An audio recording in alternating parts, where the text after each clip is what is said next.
গরিব গরিব মনে হইতো। একদম ফালতু কথা বলবা। ও আমার হবু বর, বাবার সাথে দেখা করতে আসবে। বাবা তোমার চা, আর এই যে ওর বায়োডাটা। কার বায়োডাটা? যে আজকে তোমার কাছে পরীক্ষা দিতে আসবে আর যার সাথে আমি সংসার করতে চাই। বাবার সামনে বসে এ কথাগুলো বলতে লজ্জা করে না তোর? সরি বাবা। আচ্ছা তোমার পাটা দাও না, সালাম করবো। সালাম কিসের জন্য? আগে দাও তারপর বলছি। ওর জন্য দোয়া করবে বাবা, ও যেন পরীক্ষায় ঠিকঠাক ভাবে পাশ করে আমাকে বিয়ে করতে পারে। আমার জন্য দোয়া করবে, আমি যেন ভালো বউ হতে পারি। ও কেন সালাম করলো? তোমার মেয়ে পাগল হয়ে গেছে। এতদিন আমি ভাবতাম তো সবচেয়ে বড় পাগল বোধহয় আমি, কিন্তু না, আমি না। তোমার মেয়ে পৃথিবীর মধ্যে সবচেয়ে বড় পাগল। আমি ঠিক জানি না আমার সাথে কি ঘটতে যাচ্ছে। এর আগে আমি কখনো নীলাদের বাসায় যাই, এসব পরীক্ষা সম্পর্কে আমার কোনো ধারণাও নেই, কিন্তু নীলা আমাকে আগে বলে রেখেছে ওর পরিবারের মানুষ আসলে এই গ্রহের না। এটা ভাবতে আমার ভালোই লাগে। ভিন্ন গ্রহের এক পরিবারের মেয়ের সাথে আমার প্রেম হয়েছে, আর মেয়েটি আমাকে প্রচন্ড রকমের ভালোবাসে। আসসালামু আলাইকুম। ওয়ালাইকুম আসসালাম। আমার কাছে দেন সোজা।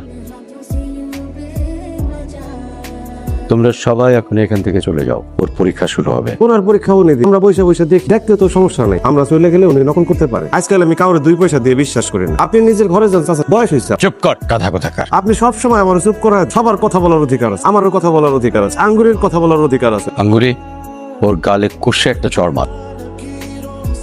ভাইজান মন দিয়ে পরীক্ষা দিই। পরীক্ষার সময় আশেপাশে লোকজন না থাকাই ভালো। লোকজন মানে বিরক্ত। আপনার একটা ডিম সিদ্ধ এনে দিই। ছোটবেলায় যখন আমার পরীক্ষা হয় আমার ডিম সিদ্ধ করে দিই। আঙ্গুরি, এই মুহূর্তে আমার চোখের সামনে থেকে যা।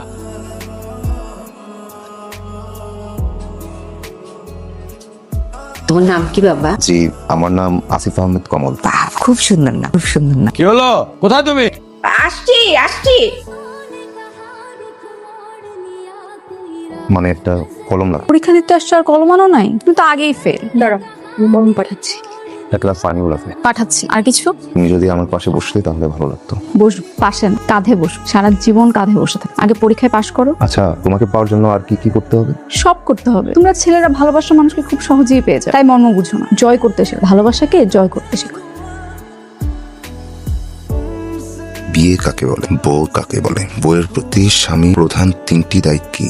জীবনে আর কয়টা বিয়ে করার ইচ্ছা আছে? আমার মেয়েকে বিয়ে করতে চাও? দেখেছেন অবস্থা। ভালোবাসার জন্য শহরে প্রেমিকদের কি হচ্ছে? এটাকে কি পরীক্ষা বলে? না, এটাকে পরীক্ষা বলে না, এটাকে বলে নির্ঘাত মৃত্যু। কিন্তু আবার কেমন প্রশ্ন, বিয়ে কাকে বল? আমি তো আগে বিয়ে করি, আমি কিভাবে বলবো বিয়ে আসলে কাকে বলে? বউ কাকে বলবো? শ্বশুর আব্বা, আমার তো বউ নেই, আমি কিভাবে বলবো বউ কাকে বল? আর পৃথিবীর বড় বড় জ্ঞানীরাই বলতে পারেন বউ কাকে বল। আমার মতো একটা সাদা সিধা ছেলে কেমন একটা কঠিন প্রশ্ন করলে? ভাইজান পানি।